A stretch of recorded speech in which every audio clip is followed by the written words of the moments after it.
விஜய் 34 விழுக்காடு எடுத்து எம்ஜிஆரோட 4 விழுக்காடு செல்வாக்கு அதிகமான தலைவர் ஆயிட்டார்.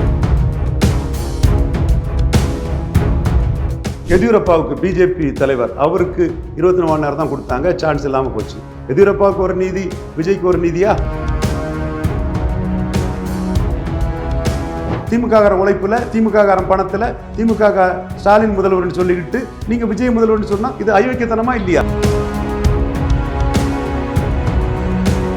ஸ்டாலின் எதுவுமே இல்லாமல் சிட்டியில் தோத்துட்டாருன்னு போது எல்லா தரப்பு மக்களுக்குமே ஸ்டாலின் தோல்வி பெரிய ஒரு அனுதாபம். Periyar Maniammai Institute of Science and Technology, Tanjavur. Civil engineering with specialization in GIS, remote sensing and more. Kumudam reporter நேயர்களுக்கு வணக்கம். இன்று நாம் சந்திக்கவிருக்கும் சிறப்பு விருந்தினர் அரசியல் விமர்சகர் திரு ரவீந்திரன் துரைசாமி அவர்கள். வணக்கம் சார். வணக்கம் ரம்யா. ரிசல்ட்டுக்கு முன்னாடியில இருந்தே நிறைய விஷயங்கள் பேசிட்டு வந்தோம் சார். இப்போ ரிசல்ட்டும் வந்துடுச்சு. ரிசல்ட்டில் நம்ம நிறைய விஷயங்கள் பேசினதுக்கு மாறா ஒரு ரிசல்ட் வந்திருக்கு. 108 இடங்கள் ஜெயிச்சிருக்காரு. ஆனால் 108 இடங்கள் ஜெயிச்சுமே அவரால் ஆட்சி அமைக்க முடியாத நிலை இப்போ வரைக்கும் தொடருது. என்ன காரணம்? நீ பேசுறது கரெக்டு தான். எல்லோரோட எதிர்பார்ப்பை மீறி விஜய் 34 விழுக்காடு வாக்கு எடுத்துட்டாரு. மக்கள் தலைவர் எம்ஜிஆரே 30.3 விழுக்காடு எடுத்து தான் ஆட்சியை பிடிச்சாரு. விஜய் 34 விழுக்காடு எடுத்து எம்ஜிஆரோட 4 விழுக்காடு செல்வாக்கு அதிகமான தலைவர் ஆயிட்டாரு. ஆனால் மக்கள் தலைவர் எம்ஜிஆர் 4 முனை போட்டியை சந்திச்சார். 4 முனை போட்டியில் பாராவும் மூப்பனாரும் தனியாக நின்னதுனால எம்ஜிஆர் ஆட்சியை பிடிச்சிட்டார். அல்லது எம்ஜிஆர் எதிர்கட்சி தலைவராக தான் வந்திருப்பார், 2ஆவது தான் வந்திருப்பார். பட் மும்முனை போட்டியில் விஜய் முதலிடத்துக்கு வந்துட்டார். அன்ஃபார்ச்சுனேட்லி அவருக்கு மெஜாரிட்டி வரல. என்ன செய்ய முடியும்? அவருக்கு மக்கள் ஃபுல் மேண்டேட் கொடுக்கல. ஸ்டாலினோட பெரிய மேண்டேட்டை கொடுத்துட்டாங்க. ஏன் ஸ்டாலின் காமராஜ் மாதிரி தோத்தே போனார். ஸ்டாலின் எடப்பாடியே வருத்தப்பட்டிருக்காரு ஸ்டாலின் தோத்ததுக்கு. அண்ணா காமராஜ் தோத்ததும் இந்தியாவே ஒருத்தன் ஆண்டுட்டு இருக்க தமிழன் 2 பிரைம் மினிஸ்டர் கமாண்ட் பண்ண டைமில் தோக்கக்கூடிய நேரத்தில் தோற்று போயிட்டான்னு அண்ணா வருத்தப்பட்ட மாதிரி ஸ்டாலினுக்காக எடப்பாடி ஐயா வருத்தப்பட்டிருக்கிறாரு. இவர் தோற்று போயிட்டார். 2ஆவது இடம் வந்த ஸ்டாலினே. பட் 2ஆவது இடம் ஸ்டாலின் தான் வந்தார். 3ஆவது இடம் எடப்பாடி வந்திருக்கிறாரு. விழுந்த ஓட்டு எடப்பாடிக்காக விழுந்த ஓட்டு. பட் விஜய்க்கு ஆட்சி அமைக்க மேண்டேட் கிடையாது. 3 வரல விஜய் தான் பெரியவர். ஆனால் விஜய்க்கு ஆட்சி அமைக்க மேண்டேட் கிடையாது. கவர்னரை போய் பார்த்தாரு. காங்கிரஸ் ஒரு 5 சப்போர்ட் கொடுத்தாங்க. கவர்னர் 118 வேணும்னு சொன்னார். இன்னைக்கு போய் மீண்டும் போய் கேட்டார். கேட்கும்போது கவர்னர் சொல்லிட்டாரு, 118 இருந்தாலும் ஸ்டேபிள் கவர்மெண்ட் நீங்கள் கொடுப்பீங்கன்னு நான் கன்வின்ஸ் பண்ணாதான் உங்களை கூப்பிடுவேன்ட்டார். அதுக்கு பிறகு கவர்னர் பார்த்தாரு, இது பேரம் ஓடுது, குதிரை பேரம் ஓடுது, கோடிக்கணக்கான படங்களில் பேரம் பேசுகிறாங்க, அங்கங்கே ரெசார்ட்டில் இருக்கிறாங்க. சுப்ரீம் கோர்ட் இதுபடி எதியூரப்பாவுக்கு 24 மணி நேரம் தான் கொடுத்தாப்புல. கவர்னர் இன்னைக்கு 7ஆம் தேதி 4ஆம் தேதி வந்தாச்சு. 5, 6, 7 48 மணி நேரத்துக்கு மேலே கொடுத்தாச்சு. 5 காங்கிரஸ்காரங்க தவிர, அதுவும் பெட்ரேயல் துரோகம், ஸ்டாலின முதல்வர்னு சொல்லிக்கிட்டு ஒரு அரசியல் அறநெறிக்கு மாறாக பல்ட்டி அடித்து பதவிக்காக வந்த மந்திரி பதவிக்காக ஆலா பறந்து வந்த 4-5 காங்கிரஸ்காரங்களை தவிர யாரும் விஜய்கிட்ட வரல. இல்லை, அவங்க என்ன சொல்கிறாங்க அப்படின்னா பாஜக உள்ள வந்துடக்கூடாது, அதனால நாங்கள் வந்தோம் அப்படின்ற ஒரு விஷயம் சொல்கிறாங்க. நான் இப்போ கவர்னரோட இதை சொல்கிறேன் ரம்யா. ஸோ கவர்னர் மெஜாரிட்டி இல்லைன்னு விஜய்க்கு ஆப்ஷனை க்ளோஸ் பண்ணிட்டாரு. ஏனுமே ஸ்டாலினுக்கு ஆப்ஷனை அவர் அவைல் பண்ணலாம். ஸ்டாலினா திமுக ஆப்ஷன். உதயநிதி ஸ்டாலின் போய் எங்களுக்கு 118 இருக்குது, விஜய் எங்களை சப்போர்ட் பண்ணிட்டாரு, நாங்கள் அண்ணன் தம்பி தான், இப்போ ஆட்டுக்கட்டியில் அரிச்சிடுவோம், கோழிக்கடியில் கூடிக்கிடுவோம், நாங்கள் நட்பாயிட்டோம், பழசம் மறந்துட்டோம், எங்கள் ஓட்டும் விஜய் ஓட்டும் இருக்குது, அல்லது எங்கள் ஓட்டும் எடப்பாடி ஓட்டும் எல்லாரும் இருக்குது, 118 இருக்குது, நாங்கள் நிலையான ஆட்சி கொடுத்துருவோம்னு திமுக 2ஆவது ஒரு வாய்ப்பை கேட்டாங்கன்னா அது பாசிபிள்னா உதயநிதி ஸ்டாலின் சிஎம்ங்கிறத பதவி ஏற்று வைக்கலாம். அல்லது ஸ்டாலினே பதவி ஏற்று பாளையங்கோட்டை போன்ற தொகுதியில் நின்று ஜெயிக்கலாம். அதுக்கு ஸ்டாலின் அடுத்தால 118 கொடுக்கணும். உதயநிதி ஸ்டாலின்ங்கிறது சும்மா ஒரு ஜோவியலா தான். Stalin alone can do one thing and 2 things in DMK. He is calling the shot, he is the leader, he is the supremo. அவர் பதவி ஏற்றுக்கிட்டு பாளையங்கோட்டையில் நின்று எம்எல்ஏ ஆகலாம். அவருக்கு 118 இல்லைன்னு வைங்க. அப்போ எடப்பாடியை விஜய் ஆதரிச்சா அது 118 வந்துடும். அல்லது எடப்பாடியை ஸ்டாலின் ஆதரிச்சா 118 வந்துடும். ஸோ 118 வேணும். விஜய்கிட்ட 118 இல்லை. அப்போ விஜய் 118 இல்லாமலே பதவி வேணும்னு கேட்டதில் கவர்னர் அதை ஏற்றுக்கல. ஆனால் பொதுவாக சிங்கிள் லார்ஜஸ்ட் பார்ட்டிக்கு பதவி பிரமாணம் செய்து வைக்கிறதா வழக்கம். ராஜாஜிக்கு அப்படி தான் பதவி பிரமாணம் செய்து வைக்கப்பட்டது. காமராஜ் சொன்னார் நம்ம ஆப்போசிஷனில் இருப்போம்னாரு. பட் ராஜாஜிக்கு பதவி பிரமாணம் செய்ய வைக்கப்பட்டு அவர் மெஜாரிட்டியை காட்டினார். படையாட்சியையும் நாயக்கரையும் சேர்த்து சுயேட்சைகளையும் சேர்த்து மெஜாரிட்டியை காட்டினார். அது நம்ம பட்னாவிஸ் பாஜகக்காரரு, அவருக்கும் அந்த சிக்கல் இல்லையா? வாஜ்பாய் அந்த சிக்கல் இல்லையா? எதியூரப்பா அவருக்கு அந்த சிக்கல் வந்துட்டு இல்லையா? பாஜக தலைவர்கள் வந்த சிக்கல் தான் விஜய்க்கும் வந்திருக்கு. நீங்கள் 118 ஜெயிச்சிட்டிங்கன்னா யார் உங்களை என்ன பண்ணிட முடியும்? ஸோ நீங்கள் 118 உங்கள்கிட்ட இல்லை. அது கவர்னருக்கு பெர்ராகேட்டிவ். எம்எல்ஏக்களே இல்லை. பாஸ்கர் ராவுக்கு வந்து ராம்லால் தாக்கூர் ராம்லால்னு இமாச்சல் பிரதேஷ் காங்கிரஸ் சீஃப் மினிஸ்டராக இருந்த ஒருத்தர் வந்து ஒரு அயோக்கிய கவர்னர் வந்து பாஸ்கர் ராவுக்கு பதவி பிரமாணம் பண்ணி வச்சு என்டிஆரை தூக்கி போட்டார். இங்கே வந்து விஜய்க்கு மெஜாரிட்டி இல்லையே. அவர் டைம் கொடுத்து நியாயமாக தானே பண்ணுறாரு. அர்லேக்கர் அட்டோனி பிரிவு சமூகத்தை சேர்ந்த ஒரு சரஸ்வத் பிராமணர்கள் மாதிரி ஆச்சார அனுசாரங்களோட அவங்க வெஜிடேரியனாக இது பண்ணக்கூடிய ஒரு நியாய அநியாயத்தை பார்க்கக்கூடிய ஒரு அட்டோனி பிரிவு சமூகத்தை சேர்ந்த அர்லேக்கர் ஒரு கோவான்னு நினைக்கிறேன். அவர் வந்து இன்னைக்கு நியாயமாக தான் பார்க்குறாரு. வாய்ப்பு கொடுத்தாரு. நீங்கள் 118 கொண்டு காட்டலை, அதனால் உங்களுக்கு வாய்ப்பு இல்லைன்ட்டார். 3 நாள் பார்த்துருக்கிறாரு, இல்லைன்ட்டார். ஆனால் இப்போ விசிகா, இப்போ கம்யூனிஸ்ட் கட்சிகள் இவங்க எல்லாருமே சொல்கிறது என்ன அப்படின்னா, சட்டமன்றத்தில் தான் நிரூபிக்கணும், கவர்னர்கிட்ட சொல்ல வேண்டிய வேலை இல்லையே, கவர்னர் வந்து அவரை வந்து ஆட்சி அமைக்க அனுமதிங்க, தடுக்காதீங்க அப்படின்னு தொடர்ந்து சொல்லிட்டு வராங்க. நானும் அப்படித்தாம்மா சொன்னேன். Majority should be tested in the floor of the house தான் நானும் சொன்னேன். பொம்மை கேஸ் அதை தான் சொல்லுது. இப்படி சிங்கிள் லார்ஜஸ்ட் பார்ட்டியாக ஒருத்தர் வந்து மெஜாரிட்டி இல்லைன்னா, Parameswaraiah versus union of India, three judges quorum supreme court, A K Sikri, S A Bobde, Ashok Bhushan 3 பேரும் வந்து என்ன சொல்கிறாங்கன்னா, இந்த மாதிரிப்பட்ட இதில் குதிரை பேரத்துக்கு வழிவகை பண்ணக்கூடாதுன்னு எதியூரப்பாவுக்கு பிஜேபி தலைவர் அவருக்கு 24 மணி நேரம் தான் கொடுத்தாங்க. சான்ஸ் இல்லாமல் போச்சு. எதியூரப்பாவுக்கு ஒரு நீதி, விஜய்க்கு ஒரு நீதியா? இந்து லிங்காயத்துக்கு ஒரு நீதி, கிறிஸ்தவ வெள்ளாளருக்கு ஒரு நீதியா? எல்லாத்துக்கும் ஒரே நீதி தான். நாங்களும் பாஜகவும் பாதிக்கப்பட்டிருக்கு. என்னாச்சு?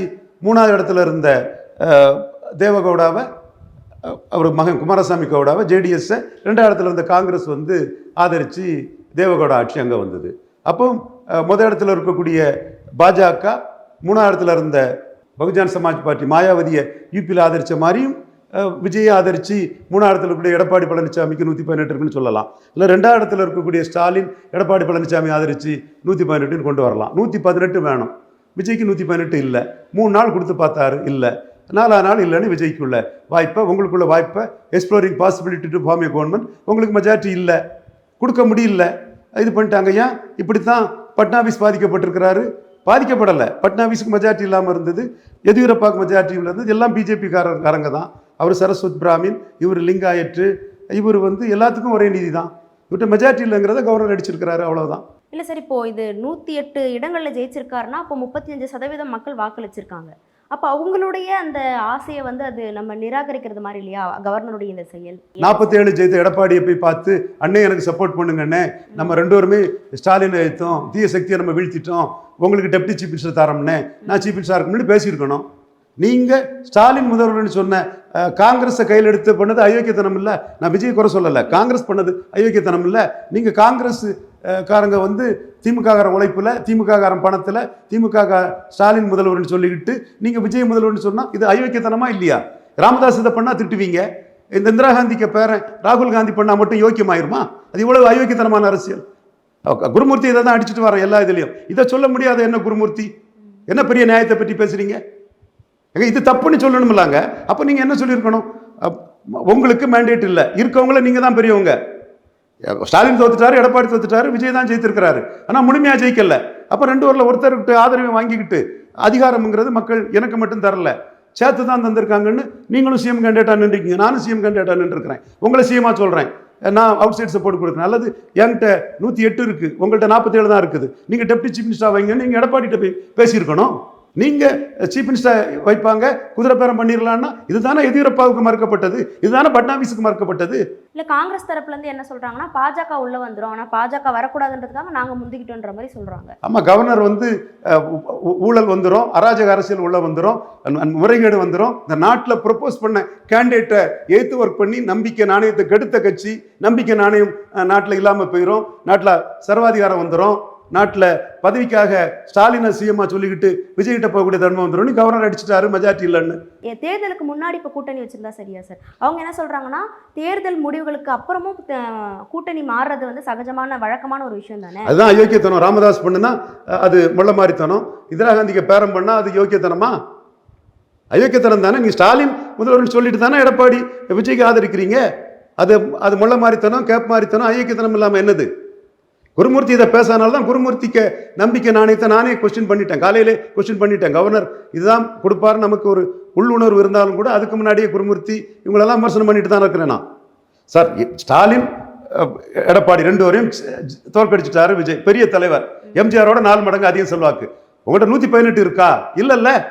அப்போ நீ சீஃப் மினிஸ்டர் கேண்டிடேட் அந்த ஒருத்தங்கிட்ட பேசு, எடப்பாடிகிட்ட பேசு. எல்லா பவருமே நான் அனுபவிப்பேன்னு சொன்னா அது எப்படி நியாயம்? சரி, இப்போ 108 இடங்களை ஜெயிச்சிருந்தாலும் மக்கள் வந்து முழு ஆதரவு தனிப்பெரும் கட்சியா வர அளவுக்கு நான் ஒத்துக்கிட்டேன். எம்ஜிஆரோட 4% அதிகம்னு. இல்ல சார், 118 இடங்கள்ல வெற்றி பெற வச்சிருக்கலாம். அப்படியும் பண்ணாம முழு ஆதரவையும் கொடுக்காமையும் வச்சிருக்கலாம். ரெண்டுத்துக்கும் நடுவுல தொங்கு சட்டசபை உருவாக்குற அளவுக்கு மக்கள் வாக்களிச்சிருக்காங்களே, என்ன காரணம்? இது எது நமக்கு உணர்த்துது? மக்கள் பல ஏரியாக்களில் பல விதமாக வாக்களிச்சிருக்கிறாங்க. நானே எதிர்பார்க்கல. பரையர் சமூகம் ஸ்டாலினை விட்டு போகணும்னு எதிர்பார்க்கல. வன்னியர்கள் எடப்பாடிக்கிட்ட ஸ்ட்ராங்காக நின்றுட்டான் பாமக மூலமாக. நம்ம போல்ரைஸ் பண்ணணுன்னு எதிர்பார்த்தோம். இவங்க வந்து விஜய் ஆப்ஷனை அவைல் பண்ணிட்டாங்க. கிறிஸ்தவர்கள், நாடார் கிறிஸ்தவர்கள் தவிர மற்ற கிறிஸ்தவர்கள் விஜய் பக்கம் போயிட்டாங்க. பெரும்பாலும் முஸ்லீம் ஸ்டாலின் கூட தான் நின்னாங்க. ஸோ ஸ்டாலினை தூக்கிவிட்ட சமூகங்கள் வந்து மும்முனை போட்டியில் விஜய் பக்கம் போயிட்டாங்க. ஸோ அந்த ஆதரவு ஸ்டாலினுக்கும் இருந்து ஸ்டாலினும் 70 வந்துட்டார். ஒருவேளை ஸ்டாலின் வந்து ரொம்ப கீழே 3வது பேர் பாருன்னா அது வந்து விஜய்க்கு மெஜாரிட்டி வந்திருக்கும். ஸ்டாலின் 2வது வந்தாலும் விஜய்க்கு மெஜாரிட்டி வரல. பட் விஜய் தான் பெரிய தலைவர். எம்ஜிஆரோட 4 விழுக்காடு அதிகமான தலைவருங்க. அதை நம்ம மறுக்க முடியாது, மறைக்க முடியாது. பெரிய மாஸ் லீடர். எம்ஜிஆர் 77 எடுத்ததோட 4 விழுக்காடு விஜய் ஐயாவுக்கு அதிகம். இப்போ அந்த அளவுக்கு மாஸ் தலைவராக இருக்கிறதுனால தான் கொளத்தூர்ல தோற்கடிக்கப்பட்டிருக்காரா ஸ்டாலின்? ஸ்டாலின் குளத்தூரில் தோற்கடிக்கப்பட்டது எல்லாருமே வருத்தப்பட்டாங்க. அதில் பதுபதி பெரிய கற்பன் சொன்னார் என்கிட்ட, அது ஸ்டாலின்கிட்ட பேசும்போது சொன்னேன். ஆனால் அந்த சூழ்நிலையில் வில் பவரோட தலைவர் நான் ஒரு ஓட்டில் தோற்றதுக்கு எனக்கு ஆறுதல் சொன்னாருன்னாரு. இப்போது எடப்பாடி ரொம்ப வருத்தப்பட்டாருங்கிறத புதுச்சேரி அன்பழகன் பேசியிருக்கிறாரு. இது அண்ணா காமராஜ் தோற்ற போது வருத்தப்பட்டது மாதிரி தான் இது. ஸோ ஸ்டாலின் தோல்வி தமிழக மக்களே வருத்தப்படுறாங்க, குளத்தூர் மக்களை திட்டுறாங்க. என்ன தப்பு பண்ணார்? இப்போ காமராஜ் தோல்வியாவது அவர் இந்தி போராட்டத்தில் வந்து தான் அகில இந்திய அரசியலில் பெரிய அளவுக்கு ஆதிக்கம் செலுத்தணுங்கிறதுக்காக தமிழக மக்கள் உணர்வை வந்து அவர் அதில் தலையிடாமல் விட்டுருந்தார். ஒரு ஒரு ஒரு மைனஸ் பாயிண்டாக இருந்தது. ஸ்டாலின் எதுவுமே இல்லாமல் சிட்டியில் தோத்துட்டாருங்க போது வந்து எல்லா தரப்பு மக்களுக்குமே ஸ்டாலின் தோல்வி வந்து பெரிய ஒரு அனுதாபம் தான். இது வந்து குறிப்பாக அதிமுக வாக்காளர்லேருந்து எடப்பாடி பழனிசாமி வர அது ஒரு அனுதாபம் தான்.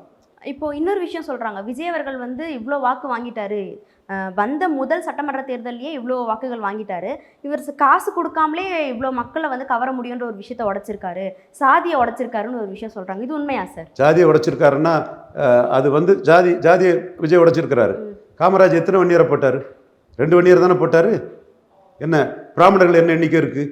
செங்குந்தர் என்ன எண்ணிக்கை இருக்குது? உடையார்கள் என்ன எண்ணிக்கை இருக்குது? நாயுடு என்ன எண்ணிக்கை இருக்குது? ரெட்டியார் என்ன எண்ணிக்கை இருக்குது? 52லே வடக்கு ஜாதியை காமராஜ் உடைக்கல. ஜாதியை விஜய் தான் உடைச்சாரா? அண்ணா 67 வரும்போது யாரெல்லாம் எம்எல்ஏ ஆனா?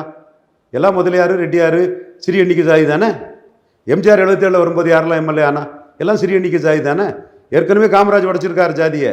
வட தமிழகத்தில் வன்னியர் ஓட்டு அந்நியருக்கு இல்லை, அந்நியர் ஓட்டு வன்னியருக்குன்னு படையாச்சி எல்லாம் ஜாதியை மீறி சிறிய எண்ணிக்கை ஜாதியில் கேண்டிடேட் போடுறாங்கன்னு உடைச்சிருக்காத எழுத்தே வந்தாங்க வன்னியர்கள். அண்ணா உடைச்சிருக்கிறாரு, எம்ஜிஆர் உடைச்சிருக்கிறாரு, ஜெயலலிதா உடைச்சிருக்காங்க. ஜெயலலிதா 90 வரும்போது வடதமிழத்தில் யார் வந்த ஜெய்சன் ஜேக்கப்பு, புலவர் இந்திரா குமாரி, இவங்க தானே எம்எல்ஏ. விஜயம் உடைச்சிருக்கிறாரு. ஆனால் நான் மனப்பூர்வமாக நல்லதை பாராட்டுவேன், மனச்சான்றுபடி அதை பாராட்டுவேன். விஜய் பொது தொகுதியில் நிறைய அட்டர்னி பிரிவு சகோதரர்களை கேண்டிடேட்டாக போட்டு ஜெயிக்க வச்சிருக்கிறாரு. அட்டர்னி பிரிவு சகோதரர்களை கேண்டிடேட்டை போட்டு ஜெயிக்க வைக்க சொன்னது என்னோட பாலிசி, என்னோட வியூ. நான் தான் தமிழ் மண்ணில் அதில் ஓப்பனாக பேசிகிட்டு இருந்தேன். பட் அதை சகோதரர் ஜோசப் விஜய் செயல்படுத்தியிருக்காருன்னா உண்மையிலே சமூக நீதி பற்று கொண்டேன்னா ஜோசப் விஜய் இந்த விஷயத்தில் பாராட்டுறேன். அவர் உடைச்ச இதை எல்லாரும் உடைச்சிருக்காங்க. பட் அட்டர்னி பிரிவு சகோதரர்களை பொது தொகுதியில் போட்டு இந்த அளவுக்கு ஜெயித்து வெற்றி பெற வச்சது ஜோசப் விஜய் தவிர யாரும் இல்லை. நான் மனசார பாராட்டுறேன், உளமாற பாராட்டுறேன். Hats off you brother Joseph Vijay. Now he's a mass leader. எம்ஜிஆரை தாண்டி 4 விழுக்காடு பலம் கொண்ட ஒரு மாஸ் லீடர். ஏன் விஸ்வகர்மா சமுதாயத்தை சேர்ந்த புஷி ஆனந்த நம்பர் 2 வச்சதுக்கு நான் எத்தனை இடத்துல பாராட்டியிருப்பேன். ஸோ நல்லது விஷயங்கள் சமூக நீதி புரட்சி பண்ணால் அது கரெக்டு தான். பட் ஜாதியை தாண்டி வேட்பாளர்னா திருச்சி நகருக்கு என்ன ஜாதி பலம் இருக்குது? KK ரெட்டியானனுக்கு என்ன ஜாதி பலம் இருக்குது? அவர் லீடர், அவ்வளவுதான். அவங்களும் ஸ்டாலினும் ஜாதியை தாண்டி சிறிய எண்ணிக்கை ஜாதியை ஸ்டாலின் ஜெயிக்க வைக்கலையா? விஜய் அதில் சாதிச்சிருக்கிறாருங்கிறது உண்மை. மற்றவங்க யாருமே சாதிக்கலன்னு பொய்யா சன் நியூஸில் குணா சொன்னார். நான் உடனே கேட்டேன், என்னங்க திருச்சி நெகிரி யார், அருப்புக்கோட்டை எங்கள் கே சார் அண்ணன் யாருன்னு கேட்டேன். பட் மனப்பூர்வமாக விஜய் சாதனை படைச்சிருக்காருன்னு சொல்கிறேன். யாரும் பண்ணாத சாதனையாக விஜய் பண்ணியிருக்கிறது அட்டனிபுரி சகோதரர்களை பொது தொகுதியில் விட்டு ஜெயிக்க வச்சிருக்காரு. அது விஜய்க்கு சாதனை தான். அது நாம் சீமான் அதை உருவாக்கி வந்த அந்த உணர்வு விஜய்க்கு வாக்காக வந்திருக்குது. விஜய்க்கு ஹோப் இருந்தனால விஜய்க்கு அது நல்ல வகையில் வந்திருக்குது. அதை மனசார விஜய் நான் பாராட்டுறேன். இப்போ பெரும்பான்மை நிரூபிக்கிறதுக்காக அடுத்து இருக்கக்கூடிய விசிகா, கம்யூனிஸ்ட், இந்திய கம்யூனிஸ்ட்லாம் போவாங்கன்னு நினைக்கிறீங்க? அது முடிஞ்சுங்க. இவருக்கு வாய்ப்பு கொடுத்த வாய்ப்பை நிரூபிக்கலன்னு ஸ்பீக்கரை கவர்னர் அதை முடிச்சிட்டாரு. ஒருவேளை இப்போ சட்ட ரீதியாக அவங்க அணுகி அதுக்கப்புறமேட்டு வாய்ப்பு இல்லை, என்னமா வாய்ப்பு இல்லை. சட்ட ரீதியாக என்ன அணுகிறதுக்கு இருக்கு? எடியூரப்பா கேஸில் தான் 24 மணி நேரம் தானே கொடுங்கன்னா கோர்ட்டு. கவர்னர் 2 வாரம் கொடுத்ததுக்கு 24 மணி நேரம் தானே கோர்ட்டு சொன்னா. இப்போ அடுத்தது நடக்க இருக்கிறது என்ன சார்? அப்போ அடுத்தது எடப்பாடியை விஜய் ஆதரிச்சா எடப்பாடி உட்காருவார், ஸ்டாலின் வரக்கூடாதுன்னு. 118 வந்துடும். விஜய்கிட்ட 108 இருக்குது, எடப்பாடிகிட்ட 47 இருக்குது. எடப்பாடி ஆதரிச்சா வந்துடும். மாயாவதியை பாஜக ஆதரிச்சாங்கல்ல, அதே மாதிரி. இல்லை சார், இப்போ எடப்பாடி ஆதரிக்கிறதுனாலுமே அவருக்கு பதிலாக இவங்க ஆதரிக்கிறதுக்கு வாய்ப்பு இருக்கான்னு நான் கேட்குறேன். கம்யூனிஸ்டுகள், விசிகா, அது முடிஞ்சு போச்சு. அது கதை முடிஞ்சு. அவங்க பண்ண மாட்டாங்க. அது கதை முடிஞ்சு. கவர்னர் கதையை முடிச்சிட்டாரு. ஓகே. அதான் he exploring the possibility of forming government. Okay. அதில் சிங்கிள் டார்கெட் விஜய் வச்சு எக்ஸ்ப்ளோர் பண்ணி பார்த்தாரு. கொடுக்கல. 3 நாள் டைமோட உங்களை பார்த்தோம், நீங்கள் முடிஞ்சு போச்சுன்னு முடிச்சிட்டாரு. நீங்கள் அதை பார்க்கலன்னு எனக்கு இப்போ தான் வந்தது. அது இவருக்கே போட்டு பிளேடு போட்டுட்டு இருக்க மாட்டாங்க. இவருக்குள்ள வாய்ப்பு முடிஞ்சு போச்சு. என்னமோ அடுத்து வரக்கூடியது ஸ்டாலின் வாய்ப்பு எடுக்கலாம், அல்லது எடப்பாடி வாய்ப்பு எடுக்கலாம். எடப்பாடியை விஜய் சப்போர்ட் பண்ணா 118 வந்துடும். இல்லை, இப்போ ஸ்டாலின் சொல்லிட்டாங்களே இந்த 6 மாசம் வரைக்கும் நான் எதிர்கட்சி ஏற்பாடு சொல்லிட்டாரு. ஸ்டாலின் எதிர்கட்சி ஏற்பாடு சொல்லிட்டாரு. அப்போ அவரு வாய்ப்பு கேட்கல. அப்போ எடப்பாடி வாய்ப்பு கேட்டால் கவர்மெண்ட் வேணும்னு எடப்பாடியை விஜய் சப்போர்ட் பண்ணலாம், அல்லது ஸ்டாலின் சப்போர்ட் பண்ணலாம். 118 வேணும். கவர்னர் கன்வின்ஸ் ஆகணும் ஸ்டேபிள் கவர்மெண்ட் கொடுப்பாங்கன்னு. சசிகலாவுக்கு 133 இருந்துங்க. 133 சசிகலா மேயருக்கு இருந்தது. சென்னமேனி வித்யாசாகர் ராவ் அவர் கன்வின்ஸ் ஆகலை. நீங்கள் கன்வின்ஸ் ஆகி ஸ்டேபிள் கவர்மெண்ட் கொடுக்க முடியாமல் போயிடும்னு அவர் கன்வின்ஸ் ஆகலை. ஸோ அவர் கொடுக்கல. இவங்க 118 இவர் மஸ்டர் பண்ணி காட்ட முடியலை. ஸோ உங்களுக்குள்ள வாய்ப்பை தட்டிட்டார்.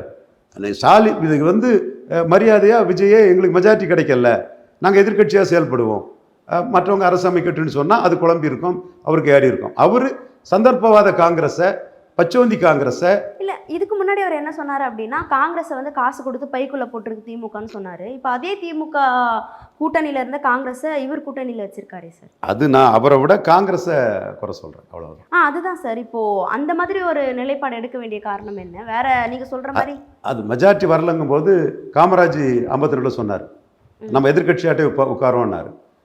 நெஹ்ரு என்ன சொல்லிட்டாருன்னா, கம்யூனிஸ்ட் புடியில் ஒரு கவர்மெண்ட் போயிடக்கூடாது, ராஜாஜி தான் கம்யூனிஸ்ட் இது பண்ணுவார்னு கொடுத்தாரு. அன்னைக்கு Nehru prime minister, Congress governor, ராஜாஜிக்கு நாமினேட்டர் எம்எல்சி கொடுத்தாங்க. இன்னைக்கு மோடி பிரைம் மினிஸ்டர், பாஜக சென்ட்ரி கவர்னர். வித்தியாசம் தான். இப்போ அதிமுக போகும் அப்படின்னு சொல்கிறீங்க, ஆனால் அதுலேயும் 3 தரப்பாக இருக்காங்களே. ஒருத்தவங்க போகலான்றாங்க, ஒருத்தவங்க வேணான்றாங்க. விஜய்க்கு சான்ஸை முடிச்சாச்சு. ஸ்டாலின் எதிர்கட்சி தலைவராக இருக்கிறாரு. எடப்பாடி ஒரு சான்ஸ் கேட்பாரு.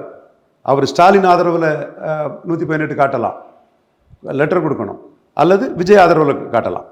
இப்போ திருப்பரங்குன்றத்தில் பார்த்தீங்கன்னா நிர்மல்குமார் அந்த இடத்துல ஜெயிச்சிருக்கார் சார். இவங்க தான் எதுவுமே பேசலை அப்படின்னு ஒரு வார்த்தை சொல்லியிருந்தாங்க.